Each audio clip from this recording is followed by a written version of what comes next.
श्री शिवाय नमस्तुभ्यम दोस्तों। आप सभी लोग बहुत ही अच्छे होंगे और बहुत ही अच्छे से शिव जी की भक्ति कर रहे होंगे।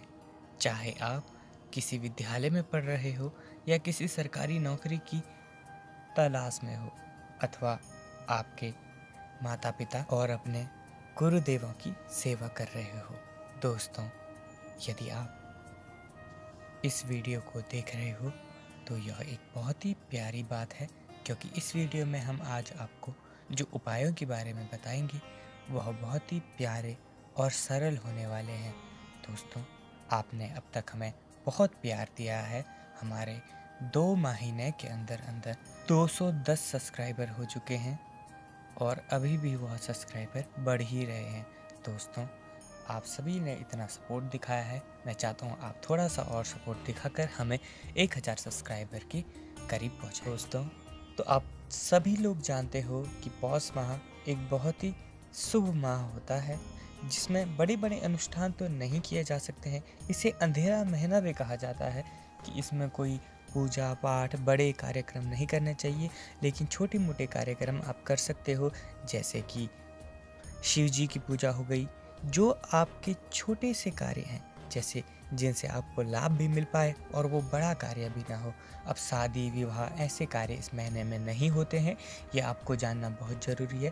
परंतु इस महीने में जो कार्य होते हैं, जैसे कि शिव जी की पूजा हो गई, आप बड़ी चीज़ें इस महीने शुरू नहीं करें। जैसे कि आप कोई व्रत लेना शुरू कर रहे हो, ऐसी चीज़ें इस महीने से शुरू ना करें। परंतु शिव जी की पूजा अगर आप इस महीने से शुरू करते हो तो बहुत ही लाभदायक होगा। और कुछ उपाय हैं जो इस महीने अगर आप कर लेते हो तो बहुत ही लाभदायक होगा। चाहे वो उपाय आपकी सुख शांति के लिए हो, चाहे रोग मुक्ति के लिए हो, अथवा चाहे वह उपाय धन संपदा में वृद्धि के लिए हो। आप सभी लोग जानते हैं कि हम सभी लोग प्रयास करते हैं कि हमारे घर में धन की कभी भी कमी न बनी रहे, हमारे घर में सुख शांति हो। यह 3 चीज़ें ही हम सभी लोग चाहते हैं कि हमारे जीवन में हो। पहला, कि हमारे जीवन में, हमारे परिवार में कभी कलेश न हो, कभी आपसी अनबन न हो, हमेशा हम सब एकजुट मिल के रहें। जैसे कि हम सभी लोग जानते हैं कि शिव जी का परिवार, आप सभी ने शिव जी का परिवार देखा होगा कि किस तरीके से शिव जी के परिवार में भूत प्रेत भिक्षु नाग सभी हैं, और ऐसे सभी के घर में भी होते हैं। कई के घर में हम कहते हैं कि हमारे घर में तो ये नाग है जो पीठ पीछे वार करते हैं, परंतु शिव जी दिखाते हैं कि उनके साथ शेर भी है, जैसे माता रानी का शेर, बैल भी है, जैसे नंदी भगवान जी बैल के रूप में, सांप भी है, बिच्छू भी है। और हर तरीके के व्यक्तित्व को, हर तरीके के जानवर को लेके अगर शिव जी किस तरीके से एकजुट रहते हैं, उनके परिवार में कभी भी कलेश नहीं होता है। तो इसीलिए हम भी शिव जी से प्रार्थना करते हैं कि हे शिव, हमारे घर में भी कोई कलेश ना हो, हम भी आपकी तरह, आपके परिवार की तरह हमारा परिवार भी हमेशा खुश रहे। तो दोस्तों, यह हमारी इच्छा होती है और इसीलिए हम आपसी अनबन और कलेश संबंधित कोई भी परेशानी हो तो शिव जी के पास सबसे पहले जाते हैं और उनसे इस परेशानी का निवारण पाते हैं। तो दोस्तों, आप सभी लोग जान गए होंगे अब कि हम शिव जी को कलेश के लिए क्यों कहते हैं कि हे भगवान, हमारे घर में जो भी कलेश है उसे दूर कर दो। तो अब जानते हैं कि हम रोग मुक्ति के लिए क्यों शिव जी के पास जाते हैं। दोस्तों, आप सभी लोग जानते होंगे कि रोग मुक्ति के लिए हम शिव जी के पास इसलिए जाते हैं, यदि आप नहीं जानते हो तो मैं आपको बता दूं। रोग मुक्ति के लिए हम सबसे पहले शिव जी के पास इसलिए जाते हैं क्योंकि शिव जी के कंठ में विष है। सबसे बड़ा रोग, यानी कि सबसे बड़ी चुनौती जो है वो कालकूट विष, जो शिव जी ने ग्रहण कर दिया। जब कोई भी सामने नहीं आया, हर एक देवगण पीछे हो गया, तो उन्होंने विनती करके, हे शिव, आप ही इस समस्या का हल कर सकते हैं। यानी कि जब कोई समस्या कोई भी इंसान, कोई भी व्यक्ति दूर न कर सके, कोई भी देव दूर न कर सकते, तो वह दूर करते हैं शिव। यानी कि बड़ी से बड़ी बीमारी, बड़े से बड़ा कष्ट दूर करने के लिए हमारे शिव जी सबसे पहले सामने आते हैं और कहते हैं, मेरा जो भी भक्त है, जो भी मेरा शिष्य है, उसे क्या परेशानी है, उसे किस रूप में परेशानी है, वो शिव दूर कर देते हैं। चाहे वो बड़े से बड़ा रोग हो, उसे जड़ से मिटाने के लिए शिव जी अपना एक तरीके से प्यार ही कहेंगे और भक्तों को आशीर्वाद कहेंगे जो शिव जी प्रदान करते हैं और हमें रोग मुक्ति भी दिलाते हैं। दोस्तों, अब अगली चीज़ के बारे में जान लेते हैं। आप सभी लोग सोच रहे होंगे कि अगली और अंतिम चीज़ है धन। धन के लिए तो हम लक्ष्मी जी की पूजा करते हैं, तो हम शिव जी को क्यों याद करते हैं? शिव जी किस प्रकार से धन में संपदा के लिए, वृद्धि के लिए उपयोग में आते हैं, यानी कि शिव जी के जो उपाय हैं उन्हें करके हम लक्ष्मी माता को कैसे प्राप्त कर सकते हैं? तो आप सभी लोगों को यह पता है कि शिव जी देवों के देव हैं और देवों के देव अर्थात सबसे बड़े देव। और अगर शिव जी को आपने प्रसन्न कर लिया तो हर देव तो स्वयं ही प्रसन्न हो जाएगा।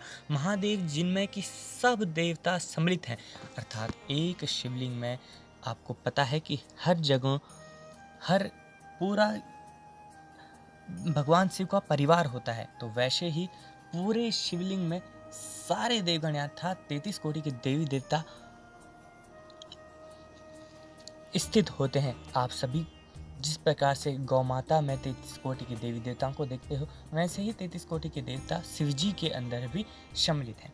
तो आइए जान लेते हैं, क्योंकि देखिए शिव जी बहुत ही भोले हैं और उन्हें प्रसन्न करना बहुत ही आसान है।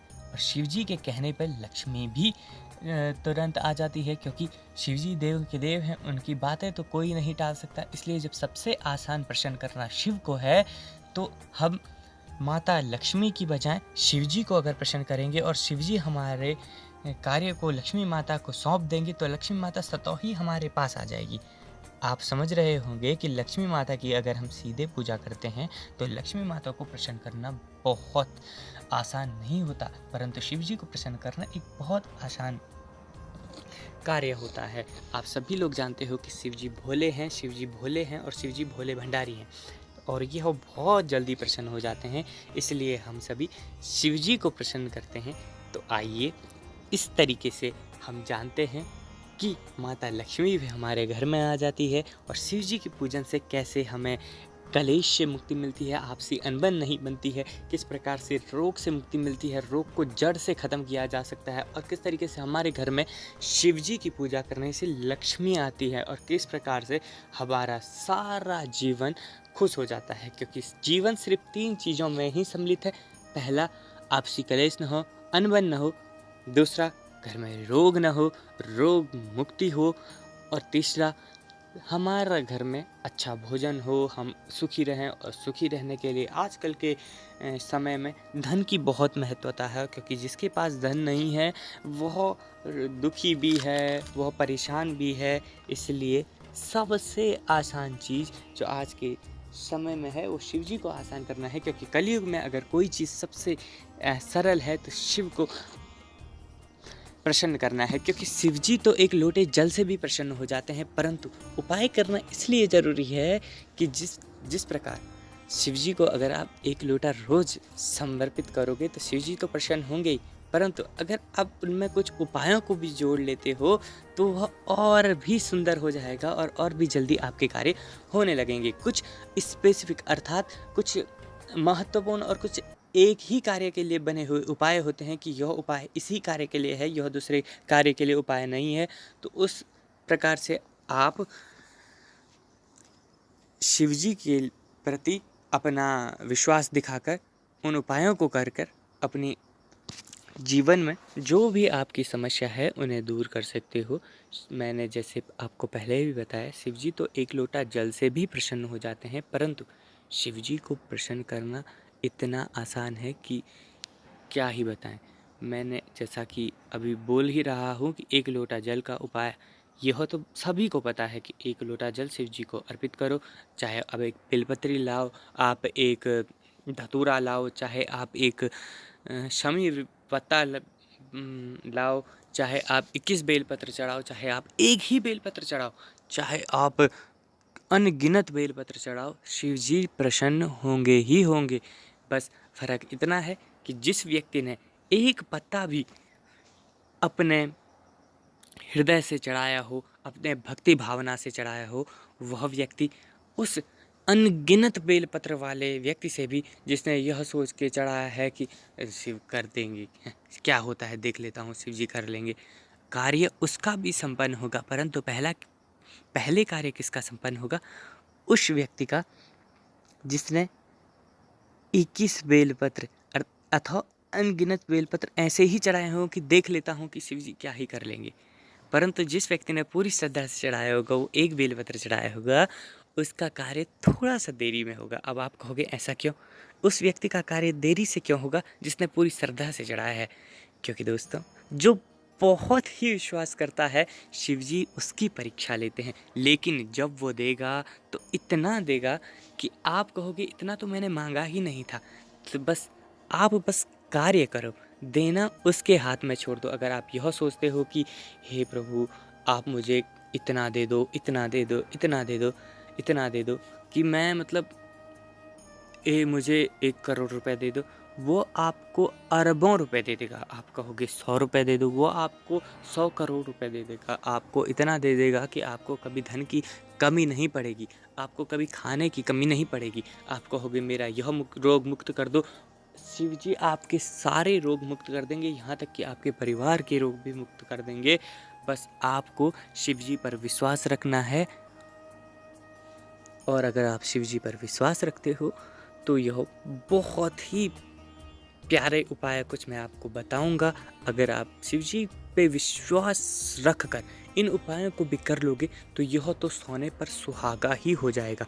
तो आइए उपायों के बारे में बात कर लेते हैं। बहुत ही प्यारे उपाय हैं। यदि आप इन्हें कर लेते हो, जिस प्रकार से मैं आपको बताऊंगा, संपूर्ण विधि बताऊंगा, शुरू से अंत तक बताऊंगा, और जितने उपाय बताऊंगा उनमें से जिस प्रकार की आपको परेशानी है उस प्रकार को उठाकर उस एक उपाय को करके आप देखिएगा। अगर आपको उसका फल मिले तो हमें कमेंट में बताइएगा कि आपका किस तरीके से इस उपाय को करके आपकी समस्या दूर हुई। और यह सारे उपाय हमने प्रदीप जी मिश्रा जी की कथा से ढूंढ कर निकाले हैं। जो पुरानी कथा है, नई कथा है, सभी कथाओं से हम इसे ढूंढ कर निकाल रहे हैं और आप तक पहुंचा रहे हैं एक सरल रूप से, कि जिससे आपको इन उपायों को कहीं ढूंढने की आवश्यकता ना पड़े। इस पे आप सेव भी कर सकते हो, इसे शेयर कर लो अपने व्हाट्सएप ग्रुप में, जिससे कि आपको कभी भी इस उपाय को ढूंढना हो तो आप अपने व्हाट्सएप में, अपने ग्रुप में, जहाँ भी आपने ये वीडियो भेजी हो वहाँ से इस वीडियो को देख लो। तो आइए पहले उपाय के बारे में जान लेते हैं। दोस्तों, पहला उपाय ही आपके लिए धन संपदा के लिए लाया हूँ। अर्थात आपके घर में अगर लक्ष्मी नहीं आ रही है, आपने बहुत प्रयास कर लिए, अर्थात आप कार्य तो करते हो पर उसमें उस प्रकार की लक्ष्मी आपके घर में नहीं आ रही जितनी कि आप मेहनत कर रहे हो। क्योंकि हर एक व्यक्ति जितनी मेहनत करता है उतनी उसे लक्ष्मी प्राप्त नहीं होती है। अगर आपके साथ भी ऐसा ही हो रहा है तो आपके लिए ही यह उपाय है। अर्थात बस आप मेहनत करके देखो, आपके घर में अगर लक्ष्मी नहीं आ रही है तो लक्ष्मी का आना शुरू हो जाएगा। आपको उपाय किस प्रकार से करना है, आइए जानते हैं। सबसे पहले आपको गुलाब का फूल ले लेना है और गुलाब के फूल को शिवजी को समर्पित करना शुरू कर लेना है। अब आप इसे हर प्रदोष कर सकते हो, आप इसे हर सोमवार कर सकते हो, आप इसे हर चतुर्दशी कर सकते हो। जब भी आप कर सको तब करना है। अब आप में से कई लोग कहेंगे कि कमल का फूल तो मेरे घर में है ही नहीं, मैं कहाँ से लाऊं? अब जो है कमल का फूल सीज़न ही नहीं है। सीज़न होता तो मैं कमल का फूल लाता। अब तो सीज़न ख़त्म हो गया है। इस गर्मी के सीज़न में कहाँ से कमल का फूल आएगा? ये कमल के फूल हमारे घर में उपलब्ध ही नहीं है, बाज़ार में मिलने बंद हो गए हैं। तो दोस्तों, आपको क्या करना है? यदि कमल का फूल ना मिले तो कमल गट्टा बहुत ही आसानी से मिल जाता है। आपको वह कमल गट्टा 1 लोटा जल लेना है। उस जल में कमल गट्टा, एक कमल गट्टा, केवल एक ही कमल गट्टा आपको डालना है और शिव जी के मंदिर में चले जाना है। चाहे आप सोमवार के सोमवार जाओ, प्रदोष की प्रदोष जाओ, अथवा चतुर्दशी की चतुर्दशी जाओ। आप जाइए, शिव जी से प्रार्थना करिए और कमलगट्टे के जल को शिवजी पर समर्पित करना शुरू कर दो। आपके घर में अवश्य ही लक्ष्मी आएगी। अगर आपने हर जगह माथा मार दिया है, लक्ष्मी नहीं आ रही है, तो उसके बाद आप इस छोटे से उपाय को करके देखिएगा। बहुत ही आसान उपाय है, इसीलिए यहाँ पे लेके आया हूँ। मैं आपको कुछ बड़े उपाय भी लक्ष्मी माता के लिए लेके आ सकता था, परंतु अभी मैं छोटे उपाय ला रहा हूँ। अगर आप इससे खुश हो तो बहुत बढ़िया, वरना और भी उपाय हम आगे की वीडियोज़ में बताते रहेंगे। यह क्योंकि छोटा उपाय था, इसलिए मैं इस वीडियो में इस उपाय को बताया हूँ। बहुत ही प्यारा उपाय है, आप करके अवश्य देखिएगा। क्योंकि एक कमल के फूल से ही नारायण को लक्ष्मी माता प्राप्त हो गई थी, तो आप भी शिव जी को एक बार चढ़ा के अवश्य देखिएगा। शिव जी प्रसन्न हो गए तो आपके घर में लक्ष्मी आने से कोई नहीं रोक सकता है। आपके व्यापार में वृद्धि होकर रहेगी। आपको लक्ष्मी कहीं ना कहीं से घुमा फिरा के आपके घर में आ ही जाएगी। आपको पता ही नहीं चलेगा कि किस तरीके से मेरे घर में इतनी लक्ष्मी आ रही है। आप बस इस उपाय को करके देखिएगा, आपको अवश्य ही अपनी धन संपदा में फर्क नज़र आएगा। तो चलिए दोस्तों, अब अगले उपाय के बारे में जान लेते हैं। आइए दोस्तों, धन संपदा से रिलेटेड ही हम दूसरा उपाय आपके लिए लेके आए हैं। इस उपाय के अनुसार अगर आप यह उपाय कर लोगे तो करोड़पति अवश्य बनोगे, माला माल अवश्य बनोगे। बस आपको इस छोटे से उपाय को कर लेना है। इस उपाय को करने के लिए आपको कोई बड़ी बड़ी चीज़ों की आवश्यकता नहीं होगी कि बहुत महंगी चीज़ मैंने मंगा दी, या आपको कह दिया कि तुम्हें 2 किलोमीटर दूर जाके ये ले आना है। कुछ ऐसी चीज़ मंगा दी कि जो आपके घर में उपलब्ध नहीं है, जो बाज़ार में मिल जाए आसानी से, वही चीज़ है। आपको बस एक गन्ने का रस ले लेना है। जी हाँ, बस आपको गन्ने का रस ले लेना है। अब गन्ने का रस आपको बाज़ार में मिल जाएगा, आपको कहीं भी गन्ने का रस मिल जाएगा। बहुत ही सुंदर तरीके से आपको गन्ने का रस निकालवा लेना है और उसे ले लेना है। अब आपको यह उपाय करते समय ध्यान रखना है कि यह उपाय आप रविवार के दिन नहीं करोगे। बाकी आप किसी भी दिन उस उपाय को कर सकते हो। हाँ, रविवार और एकादशी के दिन इस उपाय को नहीं करोगे, क्योंकि आप लोग समझ गए होंगे कि अगर मैंने एकादशी और रविवार के दिन यह उपाय करने को मना किया है तो यह उपाय तुलसी माता से जुड़ा हुआ है। तो जी हाँ, यह उपाय तुलसी माता से ही जुड़ा हुआ है। आपको तुलसी माता की आपने जहाँ पर क्यारी बनाई हुई है, अथवा जिस भी गमले में तुलसी माता है, आपको उस गन्ने के जूस को ले लेना है। उस गन्ने के जूस को अपने हाथ में ले लेना है और हाथ में लेकर आपको अपनी जी हाँ, तो आपको हाथ में लेकर अपना नाम और गोत्र 7 बार बोलकर तुलसी माता के क्यारे में छोड़ देना है। यदि आप इतना कर देते हो तो 3 सालों के अंदर अंदर आप अवश्य ही करोड़पति बन जाओगी। थोड़ा लंबा समय है, लेकिन अवश्य ही करोड़पति 1 महीने या 1 दिन में नहीं बनते हैं, समय लगता है। और समय लगने में ऐसा नहीं है कि समय जो है, जब आप समय के अनुसार चलोगे तो समय राहु को रंक बना देता है और रंक को राहु बना देता है। इसलिए समय की बहुत महत्वता है। धीरे धीरे ही आप करोड़पति बनोगे, ऐसा नहीं। अगर जल्दी पैसा आता है तो जल्दी पैसा डूबता भी है। अगर आप यह सोचो कि आप कल ही करोड़पति बन गए और आप भूल गए कि मैंने किस प्रकार से शिव जी को ये अपने वादे किए थे कि मैं अगर ये हो गया तो मैं आपके लिए ये करूँगा, ये करूँगा। आप हर चीज़, क्योंकि माया जो है वो सिर में घुस जाती है। पैसा अपने साथ माया लेके भी आती है, इसीलिए माया लक्ष्मी कहा जाता है।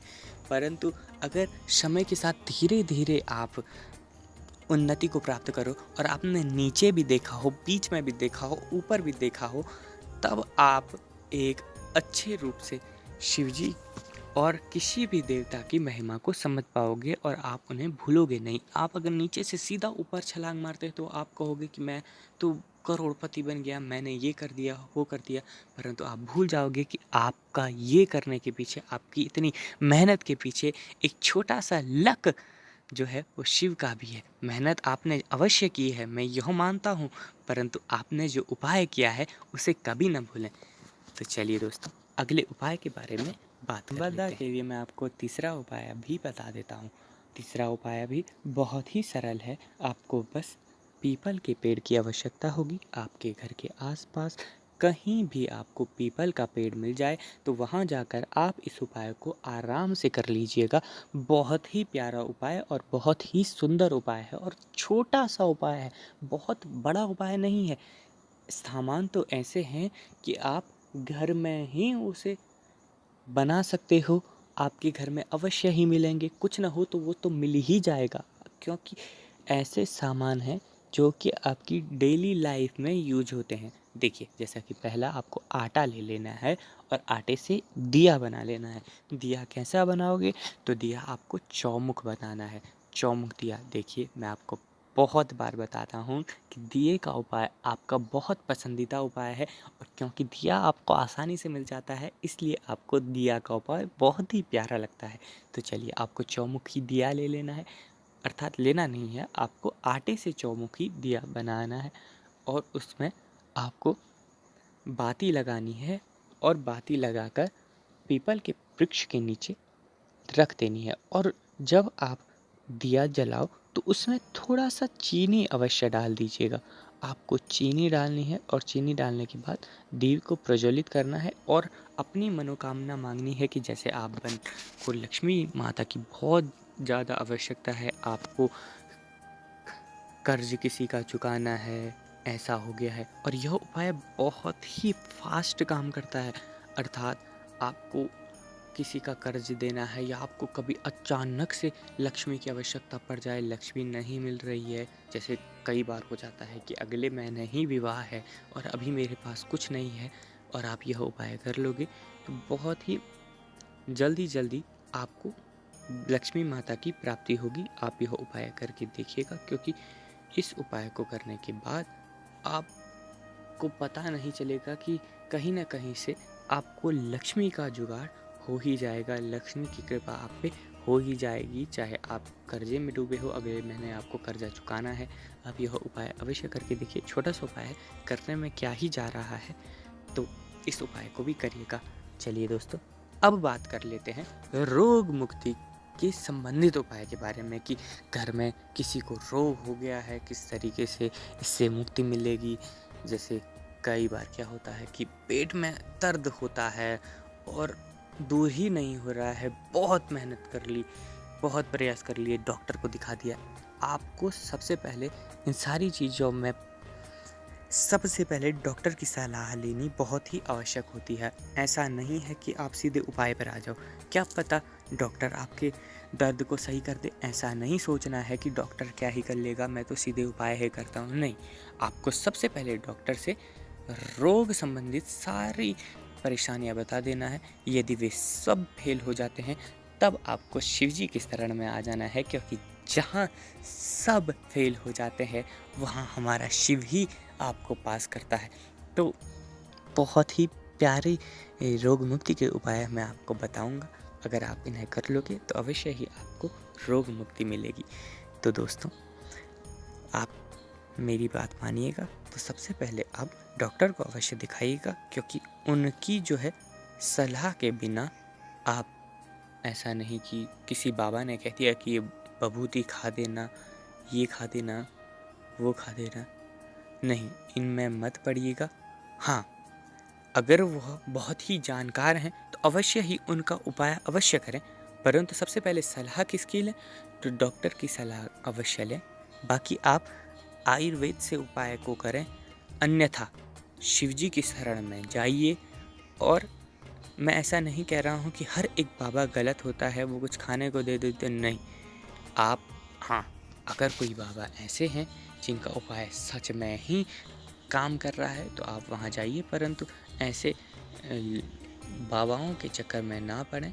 मैं आपको यही कहना चाहूँगा, छोटे मोटे उपाय तो चलते हैं, जैसे कि जो बेलपत्री होती है वह भी औषधि का कार्य करती है, आप उसे खा सकते हैं। चलिए दोस्तों, रोग मुक्ति का पहला उपाय कुछ इस प्रकार से है। यदि आपके घर में आप चाहते हो कि आपके घर में कोई भी बड़ी बीमारी किसी भी व्यक्ति को ना हो, तो किस तरीके से इससे बचा जाए, किस तरीके से हम इससे दूरी बनाएं, तो इसके लिए आपको महीने में एक बार अवश्य जो काम मैं बताऊं वो करना है। आपको सर्वप्रथम एक लोटा ले लेना है और उसमें थोड़ा जल ले लेना है। आप कोई भी पात्र ले सकते हो, लोटा ले सकते हो, कलश ले सकते हो, जो भी आपके घर में उपलब्ध हो, या अर्थात जिससे भी आप शिव जी को जल समर्पित करते हो वह वाला कलश भी आप ले सकते हो।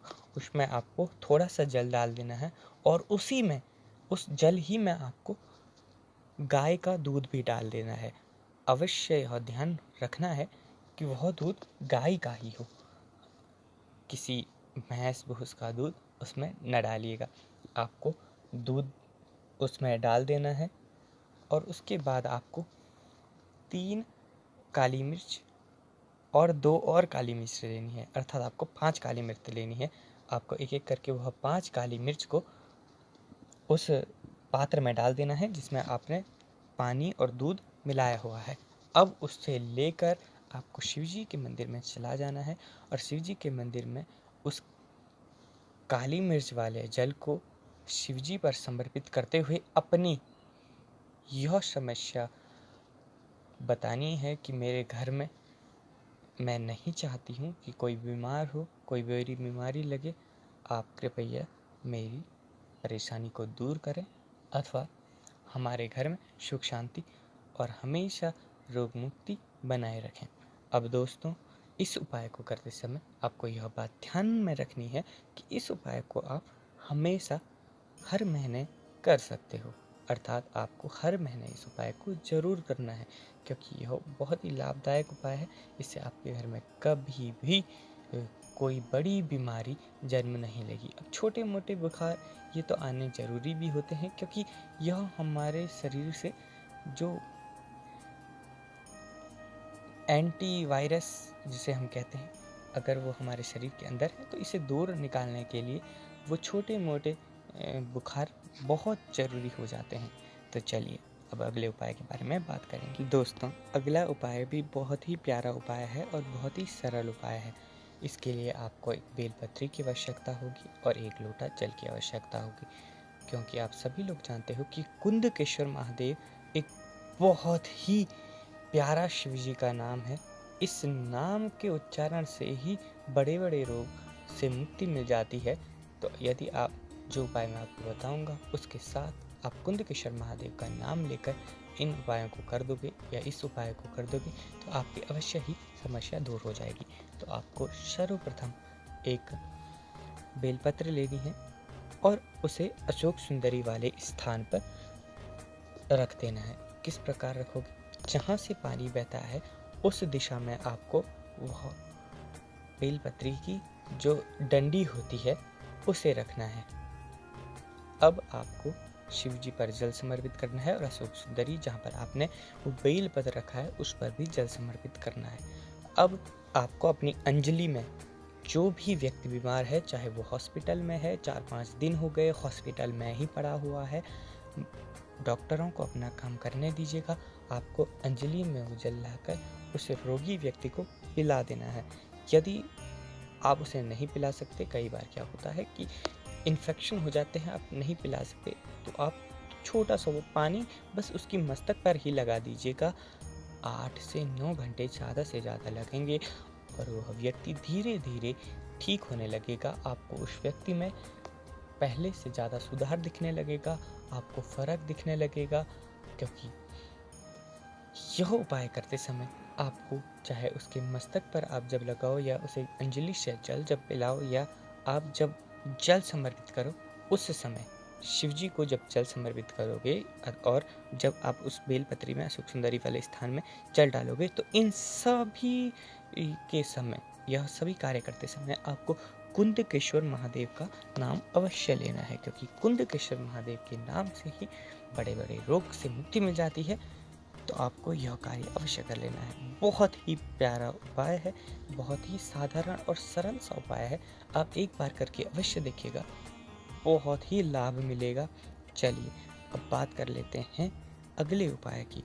अगला उपाय जो होने वाला है यह भी बहुत ही प्यारा है, क्योंकि अगर आपके घर में भी कलेश होने शुरू हो गए हैं, बड़े बड़े कलेश हो रहे हैं, झगड़े हो रहे हैं, आप चाह रहे हो कि ना ही हो यह झगड़े, इन झगड़ों से मुक्ति मिल जाए, यह बड़े बड़े झगड़े हो। कई बार क्या होता है कि प्रॉपर्टी में ही झगड़े होने लगते हैं, आपस में अपने भाई बहनों के बीच झगड़े शुरू हो जाते हैं और ऐसा होता है कि छोटी सी ऐसी सिली बातों पे, सिली का मतलब होता है कि बेवकूफ़ी भरी बातों पे झगड़े हो जाते हैं, कि जिस पर झगड़े होना उचित, मतलब ऐसा होता है कि लोग भी, चार लोग भी हमें सुनाते हैं कि इनके बीच झगड़ा हो गया। तो आइए उस झगड़े से संबंधित उपाय के बारे में बात कर लेते हैं कि किस प्रकार से घर में शांति बनी रहेगी। कई बार क्या होता है कि झगड़े ऐसे भी हो जाते हैं कि व्यक्ति ज़्यादा ही नशा करने लगता है, उस प्रकार से भी झगड़े होते हैं। तो आइए जान लेते हैं कि झगड़ों से हमें किस प्रकार से मुक्ति मिलेगी। यदि जो भी समस्या मैंने आपको बताई वह आपके घर में है, तो आपको बस 7 गेहूँ ले लेना है और 7 गेहूँ की बाली को तोड़कर, यानी कि जो बीज होते हैं गेहूँ के वो छोटे छोटे, उसे बीच में से तोड़कर उसे शिव जी को आपको समर्पित कर देना है। यदि आप उसे शिव जी को समर्पित कर देते हो तो शास्त्रों के अनुसार यदि भाई भाई की नहीं बन रही, देवरानी जेठानी की नहीं बन रही, आपके माता पिता की ही आपस में नहीं बन रही है, आजकल तो बेटा बेटी की आपस में नहीं बनती, आजकल जो है पति पत्नियों की ज़्यादातर क्या होता है कि हमारे पिताजी और माताजी अपनी बेटी का विवाह कर देते हैं और बेटी की दामाद से बनती ही नहीं है। तो यदि ऐसी कोई भी समस्या है आपके घर में, तो आप अवश्य इस 7 गेहूं के दानों का उपाय अवश्य करें और इसका उपाय करें। आपको शिव जी को यह समर्पित करना है और आपकी जिस प्रकार से परेशानी है वह शिव जी को बताकर आप घर वापस आ जाइए। अवश्य ही आप देखोगे कि धीरे धीरे उनके जो भी दूरी है, जो भी कलेश संबंधित परेशानियां हैं, जिस कारण भी यह समस्या आ रही है, कलेश उत्पन्न हो रहा है, वह दूर होगा। बहुत ही प्यारा उपाय है और बहुत ही सरल उपाय है, आप इसे कर सकते हो। दोस्तों आइए बात कर लेते हैं अगले उपाय की। तो आपने देखा होगा कि पति पत्नी में आजकल बन ही नहीं रही है, तलाक जैसी बातें तो आम ही हो गई हैं। हर दूसरे दिन हम यही सुनते हैं कि इसका और इसका तलाक हो गया है, यहाँ रिश्ता टूट गया है। इस तरीके की ऐसी नकारात्मक बातें होने लगी हैं जो कि हमारे हिंदू धर्म में कभी हुई ही नहीं। हमारे हिंदू धर्म में तो वो माता सती का उदाहरण है। हमारे हिंदू शास्त्र में कभी ऐसी बातें देखने को मिली ही नहीं, परंतु क्या करें, अब कलयुग ही ऐसा है। लेकिन हम इसी से छुटकारे के लिए शिव जी का एक छोटा सा उपाय कर सकते हैं और यह बहुत ही प्यारा उपाय होने वाला है। आपको एक कलश में जल ले लेना है और उसमें 2 बूंद दूध की डाल देनी है और उसके बाद शिव जी को समर्पित करना, शिव जी को चढ़ाना शुरू कर देना है। आप इस उपाय को यदि कर लेते हो तो आपके और आपके पति में हमेशा प्यार ही बनेगा, कभी भी तलाक तक समस्या नहीं आएगी। इतना प्यार बनेगा, इतना प्यार बढ़ेगा कि आप भी कहोगे शिव जी की कृपा असल में दिखने लगी है। क्योंकि छोटी से छोटी बातों पे भी आजकल के बच्चे, पति पत्नी आपस में लड़ाई करने लग गए। तो आपको बहुत ही प्यारे तरीके से इस उपायों को कर लेना है। आप इन सभी उपायों को करिए, अवश्य ही आपकी सारी समस्या दूर होगी। दोस्तों मैं उम्मीद करता हूँ मैंने इस वीडियो में जितने भी उपाय बताए होंगे आपको वह सभी उपाय समझ में आए होंगे। यदि आपको उनमें से कोई भी उपाय ऐसा लगा हो कि आपकी समझ से बाहर हो तो हमें आप पूछ सकते हो, हम उससे और डिटेल में और संक्षिप्त में समझाने की कोशिश करेंगे। आपका आशीर्वाद बनाए रखें, हम पर थोड़ा सा सब्सक्राइब करने की कृपा करें हमारे चैनल को और कमेंट में यह अवश्य लिखें कि आपको कौन सा उपाय समझ में नहीं आया, और यदि आपको सभी उपाय समझ में आए तो कमेंट में हर हर महादेव, श्री शिवाय नमस्तुभ्यं या ओम नमः शिवाय जैसे अद्भुत और अद्वितीय शब्दों को अवश्य लिखें। धन्यवाद।